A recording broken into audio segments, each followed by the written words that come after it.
So this is a video for all the anemics out there. I just treated someone for anemia, among other things, with Chinese herbal medicine. And this is a lady who had very low iron levels, so she had to get ferritin injections, which would make her iron shoot up very temporarily, but then 3 months later, she'd check again, and her iron levels would be lower than they were pre-injection. And I was saying, from a Chinese medicine point of view, it's actually quite simple what's going on. The pattern is what we call spleen qi, not holding the blood. But this didn't make sense to her because she understood Western physiology. That was her thing. So she didn't understand how she could be excreting iron even though she's getting the injections. And I was saying, yes, it is true. It's hard for your body to excrete iron unless you have like big blood loss or a period or something like that. But from a Chinese medicine point of view, when you have anemia, you already have weak cell walls. So your capillaries can leak.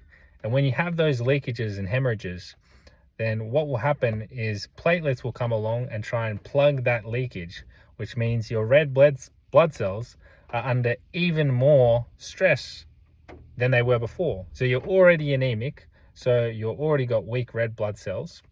And then the platelets come along to try and plug those leakages in the blood coming out from the capillaries, which puts even more of a strain in the red blood cells, making you lose more iron. And then the other side of it is, in Chinese medicine, the spleen is responsible for transportation and transformation of your energy, and also for digestion.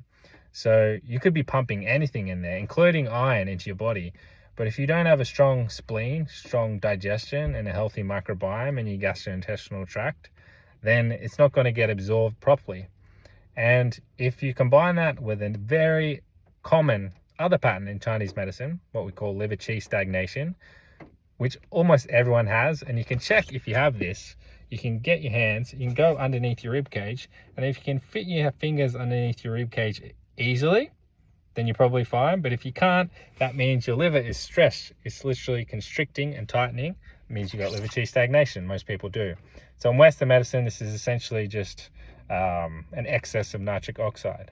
So if you have this pattern as well, then that's going to create extra inflammation in the body.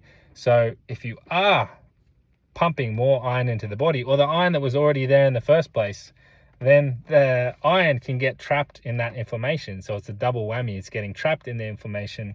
And then also you're not having a healthy enough spleen function to digest and process the iron that's going in. So you can treat it from two sides at the same time. That's why Chinese herbal medicine is so awesome. You can take herbs to increase iron production naturally, of course. That's one thing. But then you can also strengthen the spleen so it can start processing it properly. And then you can also clear out the excess inflammation and rebalance the nitric oxide levels in the liver. So then the inflammation goes away and whatever trapped iron is there can come out as well. So you can treat it from three angles at once. That's why Chinese medicine is very effective, because it'd be quite holistic.